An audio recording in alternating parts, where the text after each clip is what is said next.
De nombreux internautes algériens ont dénoncé le plagiat de leur patrimoine vestimentaire, pointant notamment des ressemblances frappantes entre la collection de Chanel et la robe Neili, une tenue traditionnelle algérienne. Wissam Antaoui, est-ce qu'on peut parler d'appropriation culturelle dans ce cas-là? C'est un pillage.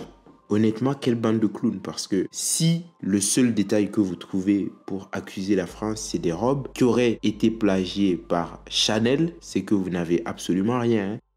Comment comprendre que l'Afrique soit si pauvre alors qu'elle dispose de tant de ressources naturelles?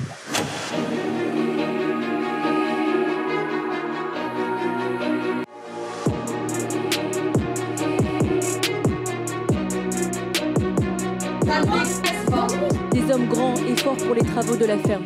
Nous la gardons notre misère, nous acceptons de nous reconnaître comme tels, mais nous nous imposons de lutter contre cela, contre cette situation, parce que rien n'est immuable. C'est un homme un peu dérangeant, le président Sankara.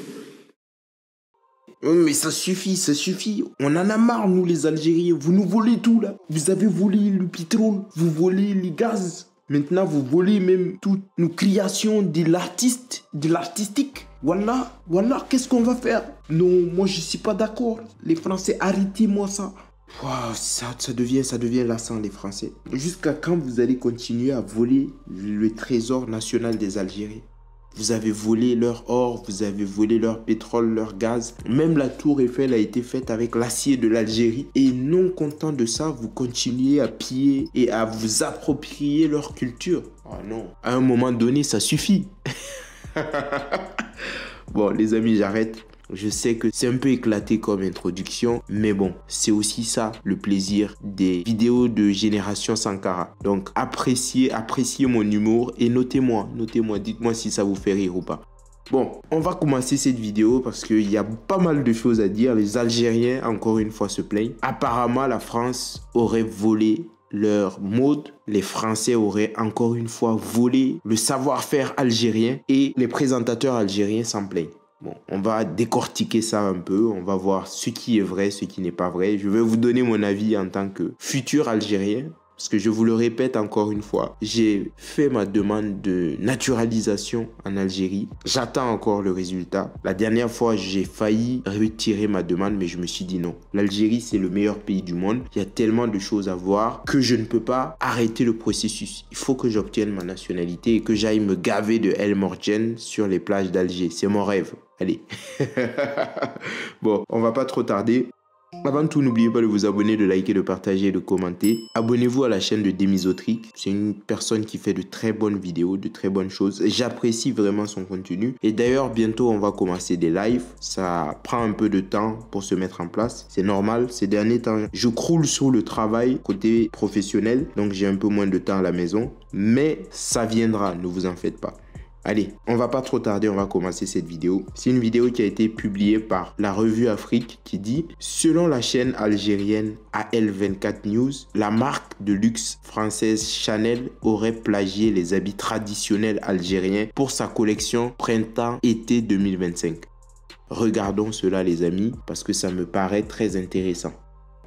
Lui de la maison Chanel qui s'est retrouvé au cœur d'une vive controverse après la présentation de sa collection printemps-été 2025. Alors en fait, ce qui s'est passé, c'est que sur les réseaux sociaux, de nombreux internautes algériens ont dénoncé le plagiat de leur patrimoine vestimentaire, pointant notamment des ressemblances frappantes entre la collection de Chanel et la robe Neili, une tenue traditionnelle algérienne réputée pour ses manches amples, son tissu fluide, mais surtout pour sa ceinture en louis d'or, la mhazma en louis d'or. Face à la pression médiatique et face à la pression sur les réseaux sociaux, la marque a donc dû désactiver les commentaires sur ses réseaux sans pour autant répondre à cette polémique. Wissam Antaoui, est-ce qu'on peut parler d'appropriation culturelle dans ce cas-là? C'est un pillage. Mais c'est dingue quand même. Hein. Est-ce que c'est la comparaison entre la production de Chanel et la production algérienne? Parce que moi, personnellement, je ne vois aucune ressemblance. Hein. À part peut-être la couleur du tissu. D'ailleurs, ça ne se ressemble pas tant que ça, mais admettons. Ce sont les Algériens uniquement qui ont des robes qui sont un peu resserrées au niveau de la taille. Ok. C'est la première information que j'apprends. Et après, il y a l'autre qui dit que c'est un pillage. Comme si les Français avaient besoin de piller de l'art vestimentaire algérien. C'est une première, hein. Moi, je savais que la France était le pays des Lumières, le pays où il y a eu tant et tant de créations artistiques. Je ne pensais pas que la France avait besoin de voler ou de piller des créations algériennes. Honnêtement, je l'apprends. Dites-moi ce que vous en pensez. Pour moi, c'est assez farfelu. Même si j'aime l'Algérie, hein, ça n'enlève rien au fait que je suis un DZ fier. Bientôt, j'obtiendrai mes papiers et il n'y aura personne de plus nationaliste que moi. Voilà. C'est un pillage de patrimoine, parce que quand on voit l'image, la Mehazma, vous l'avez évoqué avec le bidon, c'est une marque qui marque la robe Naili, donc dans la région de Djelfa, de Msila et de Boussaïda, etc. Et d'ailleurs, même cette robe, c'est une Naili un peu développée. Alors que Chanel, habituellement, quand elle s'inspire de costumes traditionnels du Mexique ou de l'Ouzbékistan, du Kenya, ils évoquent. Je le redis encore une fois, c'est l'Algérie uniquement qui a pensé à créer des robes avec des hanches resserrées, avec une ceinture au niveau des hanches. Je ne le savais pas. Quelle bande de clowns, quoi. Honnêtement, quelle bande de clowns, parce que si le seul détail que vous trouvez pour accuser la France, c'est des robes qui auraient été plagiées par Chanel, c'est que vous n'avez absolument rien, hein. Changez de fusil d'épaule parce que là, c'est assez faible. Ça, mais lorsqu'il s'agit de l'Algérie, non, on n'évoque pas que ça, et c'est pour ça que ça nous pose aujourd'hui un problème très important. Comment protéger notre patrimoine? Vous savez que le Maroc, il vient d'adopter une loi, je pense cette semaine, une loi pour protéger le patrimoine marocain, en accusant directement l'Algérie de piller. Alors qui vole le Qur'an, qui vole les autres instruments, ou plutôt des éléments du patrimoine, c'est bien les voisins de l'Ouest, et c'est pour ça que... Mais ça n'a aucun sens, les gars. Est-ce que c'est la France qui vole votre patrimoine ou est-ce que c'est le Maroc? Parce que là, il a commencé avec la France, après il a commencé à accuser les Marocains. Bon, après l'Algérie et le Maroc, c'est une vieille histoire. Ça n'a pas toujours été une histoire d'amour, d'ailleurs. Donc, qui vole votre patrimoine au final? Est-ce que c'est la France? Est-ce que c'est le Maroc? Est-ce que ce sont les sionistes? La question reste posée.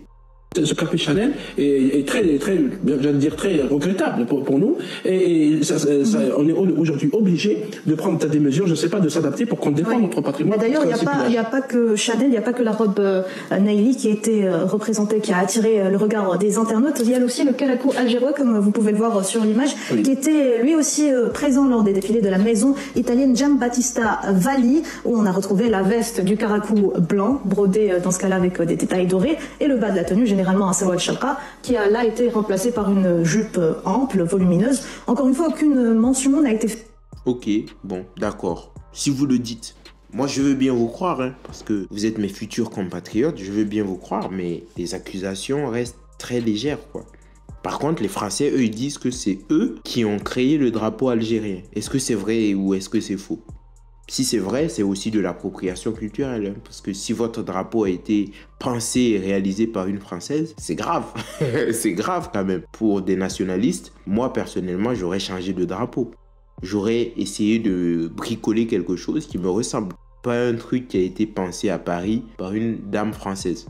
Après, vous faites ce que vous voulez. 1, 2, 3, vive l'Algérie. Hein? Donc les amis, voici la nouvelle polémique. Je vais lire quelques commentaires. Bon, il y a plein de Marocains qui disent que c'est du mensonge. Il y a un qui dit ils ont le mensonge dans leur ADN. Il y a des Marocains qui rêvent de récupérer une partie du territoire algérien. Bon, après ça fait gros quand même, hein, parce que connaissant les Algériens, ils ne vont pas se laisser faire. Après, c'est une guerre entre Marocains et Algériens. Moi, ça me fait rigoler parce que bon, Bassem qui rêve d'un Maghreb uni, ça n'a pas l'air d'être le cas. Mais c'est vraiment... Il y a vraiment des mèmes qui sont rigolos. Donc ça, c'est un Algérien de la part des Marocains, j'imagine.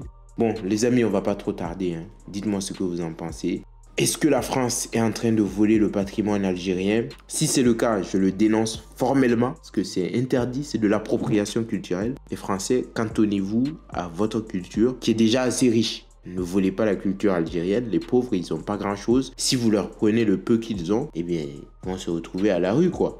Bon, je m'arrête là, dites-moi ce que vous en pensez. N'oubliez pas de liker, de partager, de commenter et surtout de vous abonner. Et moi, je vous dis à très bientôt pour une autre vidéo. Ciao.